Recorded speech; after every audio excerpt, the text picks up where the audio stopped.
Hey everyone, thanks so much for being here today. I started doing these a long time ago because during agency interviews, when I would ask people if they had any questions for me, almost always I heard, I just don't know enough about the industry to even ask questions. And I respect that. So I've started doing these deep dive seminars just to answer the basics for you so you have enough information to ask educated questions. Today I plan to widen your view of the industry and the opportunities available, help you set some realistic goals, and give you a heads up on who and what is involved in reaching those goals. We'll do some myth busting and identify common scams, as well as help you define the next steps in your personal journey. Grab a notebook, there's a lot to cover. As we go through, make a list of questions. I've set aside some time this week for one-on-ones so we can make sure all of your questions are answered and put some strategies in place for you.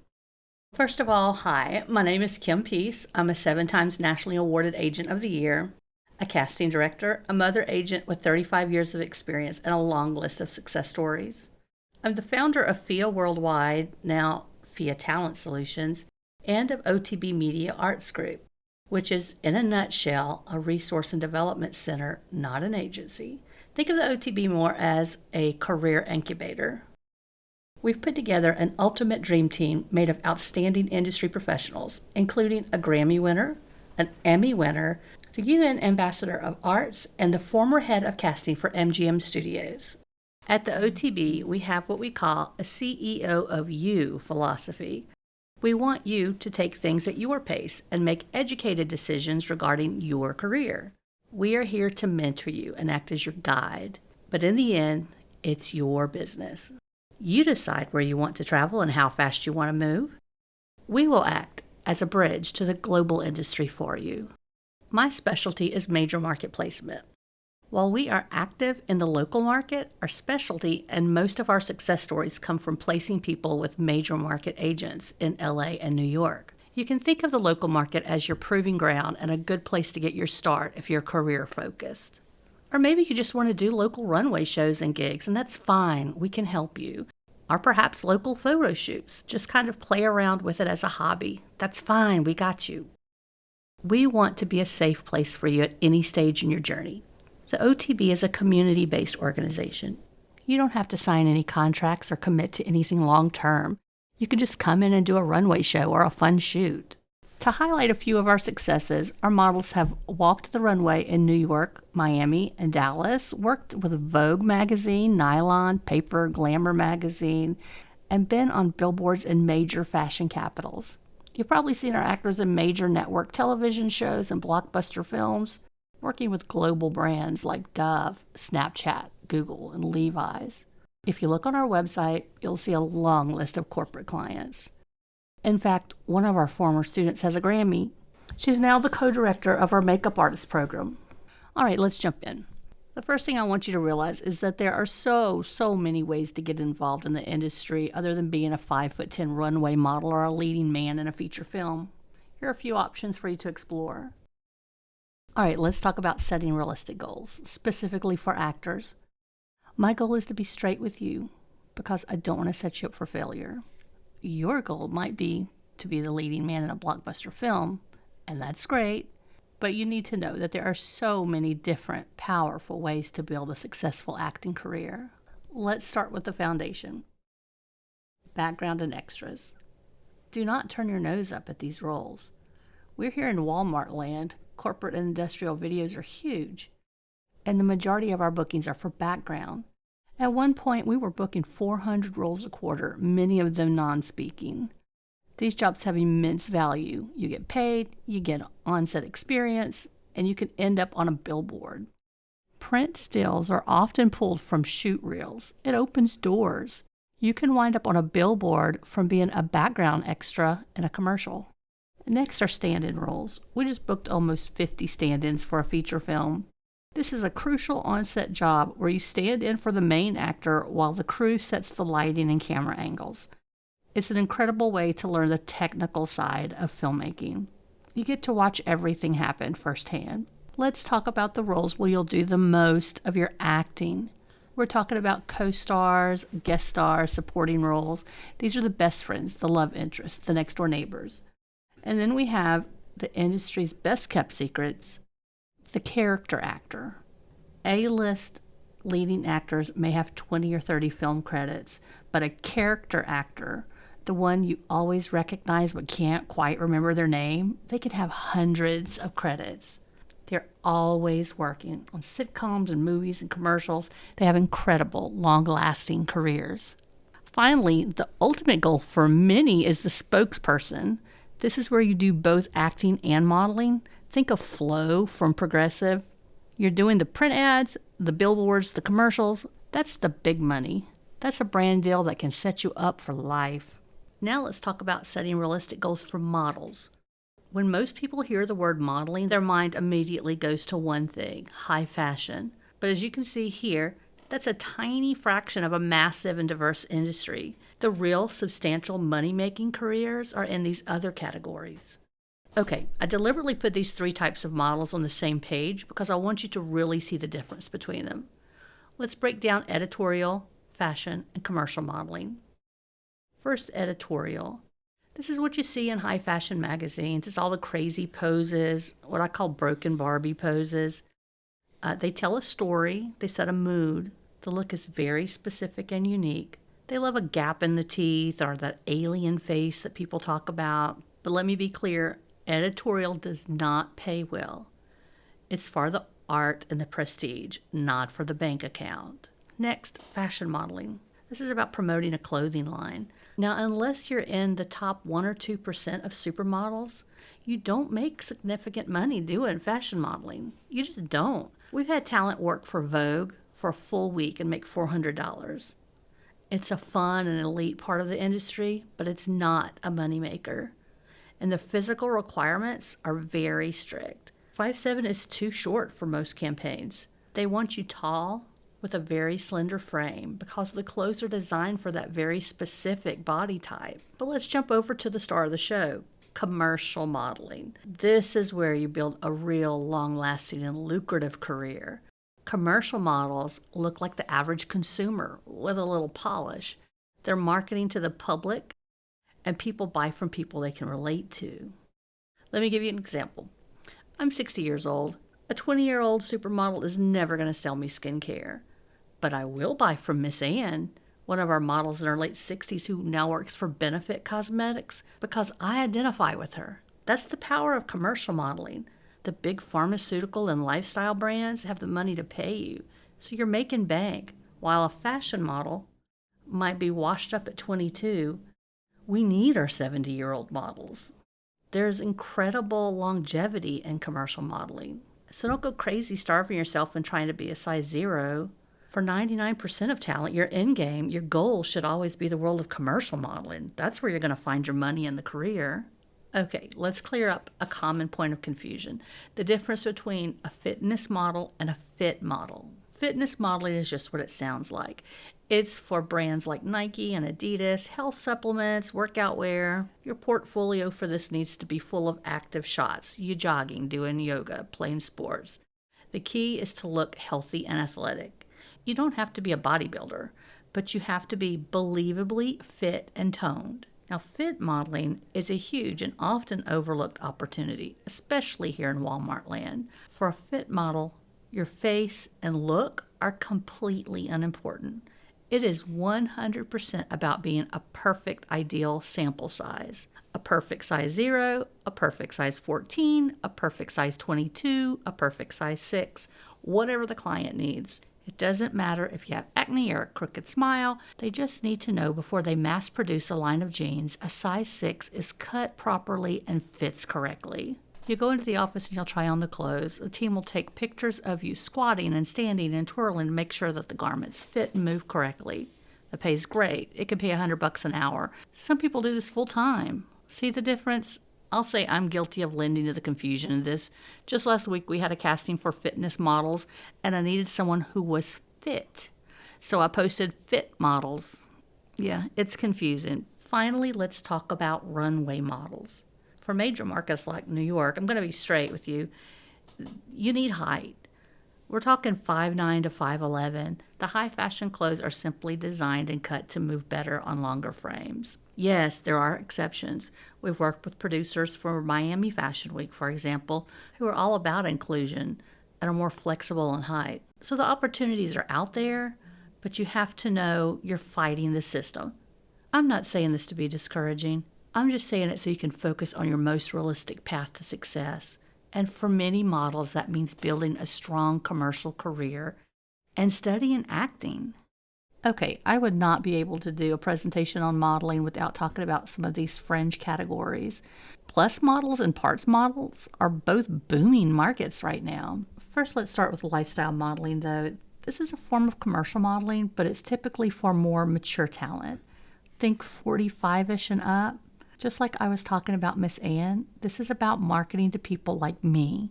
Honestly, there are so few people who put themselves in this category in our region that they become a big fish in a small pond. Because of the low supply and high demand, they book almost everything I send them on. So if you, your parents, or grandparents are interested, I strongly encourage them to get involved. There is a real need. Okay, next, plus size modeling. The plus size industry has exploded in the commercial world. But what you need to know is that in the industry, plus size often starts at a size 8, which is crazy, but it's the standard. You still have to be fit and proportionate. Brands like Torrid and Walmart know the average consumer relates more to the average size model. Remember, real people are at the heart of the commercial industry. Finally, parts modeling. This gets overlooked all the time, but it's a huge opportunity. Think of every nail and jewelry commercial. We just made a deal with a new client who is hiring a team of hand models for full-time work, just for their hands. So when you're putting your book together, if you have great hands or great legs, show them off. Other people aren't being that thoughtful when they're curating their brand. Owning a very specific niche like that can get you booked incredibly fast. Okay, let's talk about a great way to pay your bills between major gigs. Promotional modeling and brand ambassador work. Anytime you see someone at a grand opening giving out samples of ice cream or the grocery store demonstrating a new product, that's promotional modeling. The pay is great, and you can work almost every weekend if you want to. My daughter, Ashley, and I once drove to Washington, D.C. for a gig where our only job was to walk a giant M&M mascot through the store to make sure he didn't trip on kids. The work was fun. The requirements were simple. You just need to smile and have the ability to talk to people comfortably. If you have those skills, you are leaving money on the table by not doing promotional modeling. Next, children's modeling and acting. This is a big category with a lot of rules and etiquette for parents, from understanding things like Coogan's Law to not being a momager. The most important thing to know is that kids are expected to go into the audition room by themselves and be able to speak for themselves. That's why I typically don't take anyone before they're 4 or 5 years old. We need to be sure they can take directions and interact professionally. Our littles instructor even auditions children before accepting them into class to be sure they're ready for a professional environment and are able to interact with others. Now, wherever there are children, there are real families.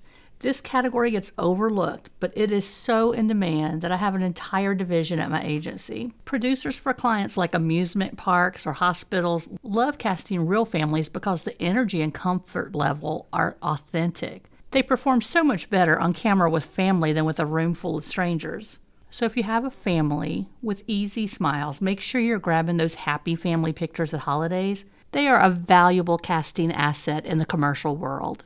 All right. Moving on, let's talk about the tools you're going to need to market yourself as a sought-after professional talent. I need you to keep this in mind. If you want to be submitted for real professional jobs, you must have real professional tools. There's no way around this. Now, is there leniency? Sure. If I'm casting 50 people for an aquarium ad, they know not everyone and their grandma will have professional headshots. But if I'm booking a multi-million-dollar film, or for a major company that's banking on its brand on an ad campaign, they do not want me sending in bathroom selfies, and I'm not going to send them in. That makes me look unprofessional. So the bottom line is this: you must invest in professional tools if you want a professional career.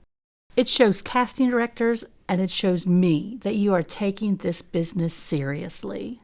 So let's go over the essential tools you'll need as an actor. We'll get into the specifics of each one in the next slides, but for now, here's the breakdown. First, the essentials, things you absolutely must have. Your headshot. This is the most important tool, period. Your resume and reels. You're expected to have a resume, but I'm going to give you the real talk on this. As a casting director, I personally don't care how long your resume is. In this market, you can have a 5-page resume and still not be able to act. People will hire almost anyone willing to work on their indie project. So a long resume doesn't necessarily prove you can act. It just proves you're good at networking. That's why I want to see your reels. Your reels are clips of you actually acting so I can see your chops. You'll want to build your professional toolkits, character EPKs. An EPK is an electronic press kit. You need to tailor each kit for each character type you play. Think about it. You're not sending gritty serial killer headshots and reels for a friendly Walmart commercial, and you're not sending big smiley photos for a serial killer role. Customize your submissions. Finally, here are some other tools that will set you up for success. I call these optional, but they can be game changers. A vanity site. This is a personal website with all of your information in one place. All of your reels, behind-the-scenes pictures, your photos. It can be a great marketing tool. Another great tool is the One Sheet. It's essentially a marketing ad for you as an actor. Then you really need a self-tape studio. It's critical. Start setting one up now. I've seen so many talented actors get huge opportunities only to lose them because they didn't have a self-tape studio ready to go. They can't pull a professional audition together quickly enough and lose opportunity after opportunity. Get yourself set up before the offers come. That way when you get the call, you can step right into your studio and deliver a professional product. You can have all the other tools, but if you can't turn in a professional audition, it was all for nothing. Now let's talk about your most important tool, the one that opens the doors for you, your headshot. First thing, it has to be realistic. It must look like you. You cannot lie on your headshot. If you have a temporary breakout or dark circles from a bad night's sleep, fine. But if you have chronic acne or your teeth are crooked and yellow, your teeth are crooked and yellow. That has to stay. You have to walk on set looking exactly like the person in the picture. Trust me, it causes a lot of trouble when actors don't. And we have war stories to prove it. Now, great headshot is all about the eyes. When I'm shooting, I'm photographing the eyes. They need to be alive, not flat. They need to project a mood. Remember, you're playing a character in your headshot. You know, we talked about character EPKs. So you'll have a shot like this one of Jason. He's very friendly, he's warm and likable, but he also has a headshot where he's serious and moody, leading man kind of look, you know. Your eyes are telling the story. To make sure your eyes are in focus, get rid of any distractions. That means no busy backgrounds, no crazy jewelry, no over-the-top makeup. If someone looks at your headshot and says, "Oh, great eyeliner," then you've done it wrong. You want them looking at you and your beautiful eyes, not your eyeliner, right? Lighting is another one of those things that helps to set the mood. If you're doing commercial headshots, you want that bright, sunshiny look. But for the brooding, leading man, you might use darker side lighting. It's a subtle thing, but it really helps a casting director get an immediate feel from your photo. It's kind of subliminal. Please be sure you put your name on your headshot. When you turn them in, the resume and headshot almost always get separated. I wind up with a stack of headshots and have no idea who they are. You can have them pre-printed on the front, or you can just write it on the back with a Sharpie. Just never, ever turn in a blank headshot with no name attached. Finally, tight shots are important, and I'll show you why on the next slide. This is a folder from a casting I just did. Now, to be fair, it was for real people, so let's not judge anyone here. But this is a prime example of a casting director's point of view, and I want you to see what we see. Put yourself in the shoes of a busy casting director. They're trying to book 50 roles for one project and 30 for another, all for valuable clients they want to impress. Now look at this folder. Who's getting the attention? Chances are I'm never even going to notice these full body shots. At this tiny thumbnail size, these people are just completely lost. And then I'm casting for a big budget film. This person at the bottom is clearly a model. I'm looking for actors, so I'm not even opening that one. You can see real quick who the professionals are, or at least who's trying. See Zaid here? That's a great headshot. And this is a critical point. In a folder like this, who gets clicked on and who doesn't? It all comes down to your headshot and how tight it is, how professional it looks. It's the headshot that gets you the next click. I know you guys don't usually see this point of view, but I think it's an incredibly important thing for you to understand. All right, let's look at some examples of what not to do. This is the kind of thing I get submitted all the time. So first, don't send me your modeling pictures. Please don't send me your bathroom selfies. And this is a big one. I don't need to see pictures from your sister who has a nice camera. You should never submit someone's experimental foray into photography as your professional calling card. I also don't need a group shot where I have to guess which person is you. And this should go without saying, but I definitely don't need your outdated pictures from the 80s. It all comes down to this. Invest in your headshot. It is the single most important marketing tool, period. Okay, now this is the difference, guys. These are what professional headshots are supposed to look like. The first thing I want you to notice is the eyes on every single one of these people. They are connecting with you. They aren't shadowy, and they aren't distracted by a lot of heavy makeup. These shots are very character-driven. So as you're looking at them, think about what kind of characters you could see these people playing. Just take a second and really think about it. What kinds of roles do you see? All of these are commercial headshots because that's the bulk of our bookings. That's the moneymaker. And this is what I mean by character-driven. They're also instantly likable. Every one of these people looks interesting, full of personality, like someone you'd want to be friends with. Now, I may be a little biased because I took all of these, but it's true that people like to work with people they like, right? Now, for the technical specs, when you print them out, your headshot should always be 8x10s, always in color. They need to be printed on actual photo paper or heavy cardstock, something with weight to it, not standard copy paper. And finally, make sure they're full bleed, which means there are no white edges around the photo. We're always here to help you with your headshots. We actually offer professional headshot sessions most Sundays here in Northwest Arkansas. They're even free with some of our course offerings. Okay, let's tackle the resume. I know this gives a lot of newbies anxiety. First things first, it goes on the back of your headshot. You'll want to get it stapled back to back to your headshot and have it trimmed down to match the size. Just use plain white paper, keep it up to date, stick to one page. When you have lots of credits, your job is to just pick the best and most recent roles. A quick tip for my theater actors, keep your extensive stage work on a separate resume. You can just make a note that says theater resume available on request. Now let's dig into the layout, the actual bones of it. In the top left corner, I like to see an alternate headshot to show a little more range. On the top right corner, that's where you put your agency logo. And right in the center is where your name and your agency contact information goes. Seriously, do not put your own contact information there. It's an amateur rookie mistake. Using your agency info tells us you're a vetted pro, and it keeps you safe from creepers. It shows you are represented and can't be taken advantage of. So use the agency info proudly. For your projects, the industry standard is 3 columns: the project title, your role, and the production company or director. If you're just starting out, it's fine to put background roles on there to fluff it up. It at least shows you've been on set and that you're out there doing things. As you get more experience, you'll start bumping those things off because major markets don't want to see them. Below that is your training. That's where you list your industry-related classes, especially any with nationally recognized coaches.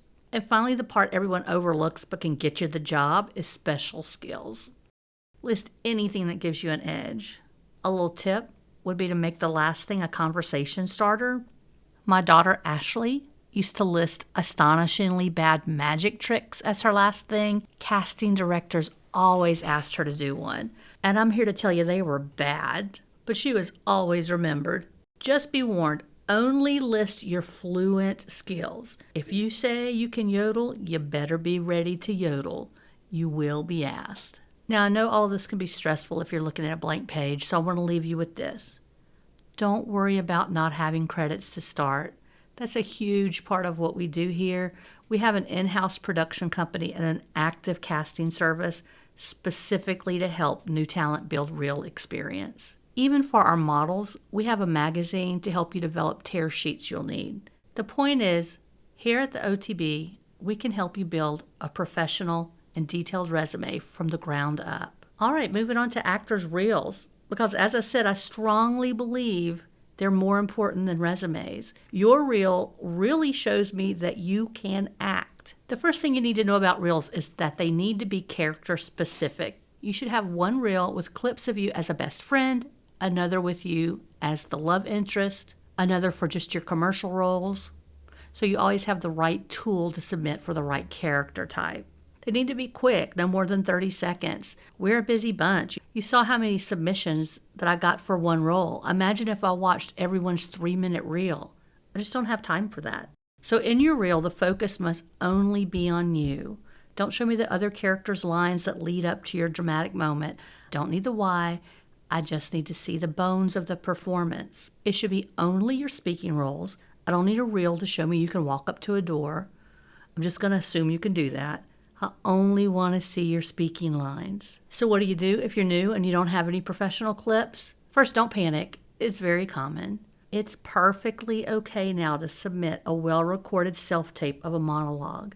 5 years ago, that was a huge no-no, but it's very acceptable today. Another really popular option is getting produced scenes made. This is where you work with a production company to create a high-quality scene that looks like it's from a real film or commercial. In fact, we do that here. Hell Media, through our studio, create some beautifully produced scenes. It's a fantastic way to build a reel from scratch. Now, there's one exception to the 30-second rule. You do need a longer, comprehensive reel, maybe 1.5 to 3 minutes, the absolute max, when you're submitting to agents, so they can see your full body of work and know your full potential. And by the way, that's another thing we can help you with here. We can professionally edit all of your clips together into one powerful agent-focused reel. At the end of the day, remember you're a product, a brand. Keep your reel direct, on point, and show them exactly what they need to see. No fluff, no distracting music or transition. They just want to see you can act. Okay, next up, let's talk about tools of the trade specifically for models. Now, I know a lot of people think a headshot is just an actor's thing, but realistically, models need one too, especially when they're starting out. On day one, before your book and comp cards are built, you still need something professional to send out. So the very first photo you should get is a good solid headshot that really shows what you look like. And again, it cannot be heavily photoshopped. From there, you build out the rest of your toolkit. The absolute musts are your portfolio, which we call your book, and comp cards and your digitals. Then you have some nice to have options like fashion videos and a personal vanity site. The best way to think about how this works together is like this. Your headshot, it's the knock on the door. Your digitals get you into the waiting room. Your comp card gets you the interview, and your book gets you the job. So portfolios. The main thing that I want you to remember is that it's your portfolio. In that book, you are the product. This means you don't put photos in it where the crazy makeup is getting all of the attention. That picture goes in the makeup artist's portfolio. The same goes with artistic photography. We've seen some crazy things. I had one model who was excited about a photo where she was photoshopped to look like an alien with her head distorted into some weird shape. That does not go in your portfolio. Everything in your book should showcase what a great model you are, not what a cool photoshopper the photographer is. You have to remember you're the product. Even the clothes and the props shouldn't be the main focus. For example, you would never hold a big purse between you and the camera just because it blocks your body shape. But if you're selling the purse, that's different. The purse would go between you and the camera. But in your portfolio, you're not the accessory. I hope that makes sense. So when it comes to choosing which photos go in your book, remember this, less is more. A portfolio usually has between 12 to 20 pictures, but if you only have 5 great images, your book only has 5 images. Don't put anything in there as filler. And this is where you trust your agent and the professional team you have in place. We're looking at your photos as ads for you, not like they're prom pictures. A professional book also goes in a very specific order, and there are a lot of do's and don'ts. This is a huge part of your development process. We're here to help choose the photos and professionally design your portfolio, assembling it in the right order to make it pop for casting directors. This is also why your book has to represent your brand. If you're a commercial model, you can't have couture makeup or editorial photos in it. I'm telling you, major market agents will literally laugh and pull those pictures right out of your portfolio. We've seen it. You have to know your brand. Finally, your portfolio is a book of your professional photos, not a scrapbook. The only thing besides photos that goes in your book are actual tear sheets, the pages from a magazine you were featured in. These are bonus points. And that's a big reason we started our own in-house magazine and offer monthly professional portfolio building shoots to provide our models with professional tear sheets and the high-quality images they need to build their books. Just remember to keep it professional. Make sure it's your book, not the makeup artist's. And the standard size is 9x12 full bleeds. Okay, let's talk about comp cards. A lot of places will try to sell you a comp card shoot, but I'm here to tell you no. Comp is literally short for compilation. It's a compilation of your absolute best work pulled from your finished portfolio. Let me tell you what happens when you submit one. A casting director will have a stack of them on the desk. They'll do a quick pass of the main photo. Yes, yes, no, no, yes, they're making stacks. Then they will take the yes pile, flip them over, and check for your measurements and your stats and the rest of your photos. From there, they'll call you in for a go-see. That's your audition. And the first thing they're going to say is, let me see your book. You must have the book first. The comp card is a promise that a full professional portfolio exists to back it up. So to get into that yes pile, your comp card needs to be a summary of your entire career in 5 powerful images, and you absolutely have to show range.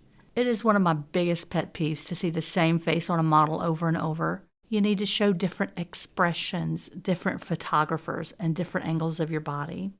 People who sell comp cards to new talent without a book are setting them up for failure. I'm just going to tell you straight, take the time to develop your book. The process of building a book can take a year, and that's okay. We guide our talent through the entire journey, from the first headshot and digitals to building out their portfolio with our monthly shoots. We guide our talent through their entire journey, from their first headshots and digitals to building out their portfolio with our monthly shoots, so that when it's time to create a comp card, they have a wealth of strong professional images to choose from. So remember the correct order. Start with your headshots and digitals, develop your book, and only when it's ready do you get your comp card. Okay, let's talk about digitals. Now, digitals are very different from comp cards. Remember the analogy? The digitals are what gets you in the waiting room. Some agents will refer to your portfolio as your fantasy pics. They just want to see your digitals. They want a clean shot of what you actually look like with no heavy makeup, no Photoshop or other distractions.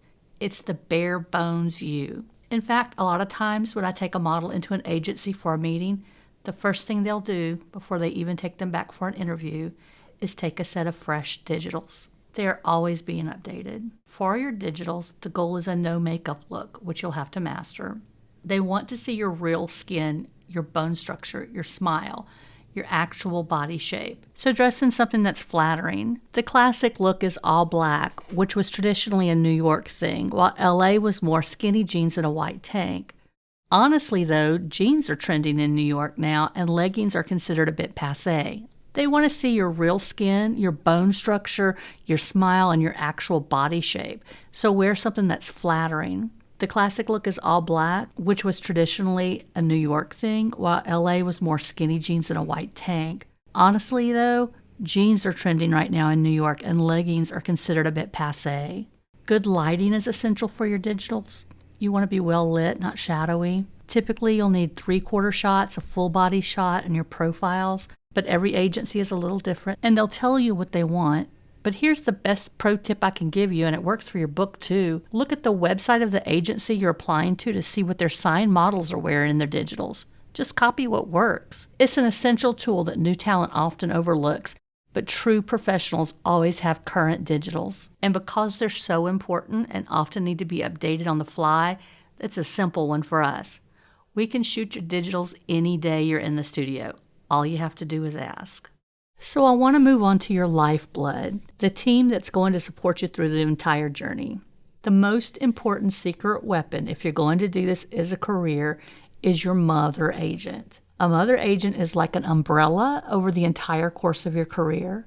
She knows your goals, your weaknesses, your insecurities, and your strengths. She's always on your side through the entire journey, and she's the one who will manage all the other people on your team. The ideal next step is for your mother agent to connect with a management company. Now, a management company is very different from a personal manager. Think of the management company as a group that has deep relationships with the high-end big league agencies, the ones that book the huge jobs. It's next to impossible to connect directly to those agencies. The management company is the bridge that gets you there. Just like I know my clients in my market, they know what their clients want and theirs. They will help fine-tune your skills so you're ready for those major markets. Ideally, your career could grow to have a management company in LA, one in New York, maybe even a European one.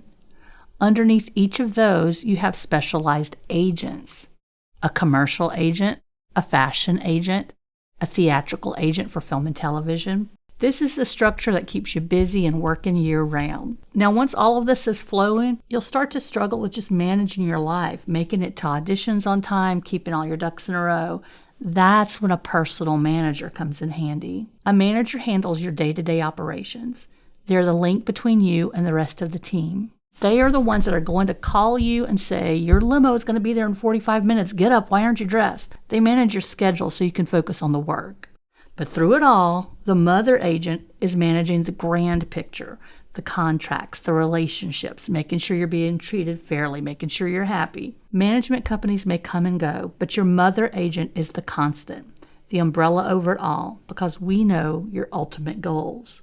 That's my specialty. I'm a mother agent. I've been doing it for 30 years. So when it comes to this part, we've got you covered. I know this can be really complicated, so let me know if you have any questions. Okay, I want to talk to you about scams next. When you're in the trenches of the industry, you hear so many different things, right? A lot of things can become a gray area, so I really want to clear the air. I'm going to list some common beliefs and situations in the industry. As I go through them, I want you to answer in your head, is this true or false? Let's see what you think. All right, the first one. You shouldn't have to pay for anything to be an actor or model. My agency is responsible for training me. Okay, how about this one? My agency said I have to use their specific photographer. Scam or not scam? Here's another. Talent conventions, those big job fairs where you meet agents, are always a scam. Pay to play, where you pay a fee to be in something like a runway show. Online casting sites are a great resource. This is a scary one. You get an email that says a huge photographer like Annie Leibovitz wants to work with you and will pay up front. Legit or a scam? Okay, got your answers? Let's dive in and break those down one by one. You shouldn't have to pay for anything. Well, this is false. Let me be clear. You should never, ever pay for agency representation. But you absolutely have to invest in your own career by paying for your own tools and your training. A big area of confusion is on-account contracts. One story of this comes from my mentor, Maggie. She had a model go to New York on a $30,000 contract who didn't read the fine print and thought everything was free. This model was living large, taking limos to get pizza, eating lobsters for breakfast, and at the end of her 3 months, she got a check for hardly any money because she had blown her entire contract on expenses. You're always paying one way or another. Okay, another one. My agency will train me. Well, that's false. A legitimate booking agency expects you to be trained and ready before they'll sign you. If an agency says, I'll send you on gigs, but first you have to take my classes, that's a huge red flag. Now, mother agencies and schools do train. That's our job. But a booking agent's job is to book you. How about the next one? I should use the agency's photographer. Well, this one's complicated. I'll never say you have to use my photographers, but it's wise to listen to my opinion. I know what my client wants. You can give some photographer down the road $300 and I'm probably going to tell you, yeah, that's not what I need. I don't need a wedding photographer to shoot an actor's headshot. I'd rather you not throw your money away. Let's talk about talent conventions. Talent conventions are bad. Well, false. but you need a guide. Most of our agency's biggest success stories have started at talent conventions. The opportunities are solid, but the company running the event will try to milk every dime from you. They're in it to make money. You have to avoid the hype. You don't need a $300 luncheon with an agent. You're there for the auditions and the callbacks. This is where your mother agent is crucial. This is a popular one. Pay to play is a scam. Well, again, it's complicated. Just last week, I got a message from an agent booking for New York Fashion Week.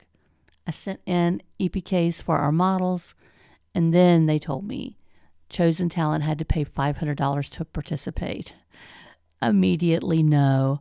I didn't even pass the opportunity on to the models, to be honest. But if you know up front that you're paying for an experience, like to be in a fashion show or to be on a billboard, that's brand building. That's smart marketing.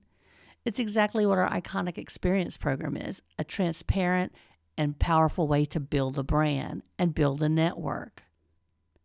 Oh, and next is the old, we'll pay you up front scam. Yeah, that's always a scam. I don't care what the story is. If someone offers to pay you up front, run, block them, report them. I've been doing this for almost 40 years and no one pays up front. In fact, it can take months to get paid. I think I sent a flyer in your welcome PDF that shows how the whole process of payment works. Okay, now that we've covered all of the bases, I know a lot of you are probably asking, what are your next steps? First, you're going to start with some honest self-reflection. Know your brand, define your goals, and be real with yourself about where you are in your journey. Once you have that clarity, you can start choosing your team and then start your training. You have to be a lifelong student in this business. This career is about constantly leveling up. Always work to make your book stronger. Always work to get better recordings of your monologues. Always be improving. That's the work. And we're always providing new opportunities to do just that. Find our latest castings on our website, ozarktalentbank.com, under the Castings tab. So how can we help you with all of this? We offer the services for anything you're going to need. We have a foundational program that gets deep into the kinds of things we've talked about. And we do career development for major market placement.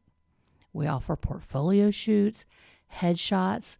We'll shoot your reel. We'll build your EPKs. Whether you want to do local stuff in our in-house productions or national work, we've got you covered. And that's it. Thanks for listening to me talk for a while. I really hope you came out better for it. At the end of this, a link will pop up for you to schedule a free meeting with me. If you're feeling overwhelmed and you just don't know where to start by making the appointment. We'll sit down and break it down step by step and decide what the right first step is for you. All right, that's it, guys. Thanks so much for your time. I hope you learned some things, and I look forward to hearing from you.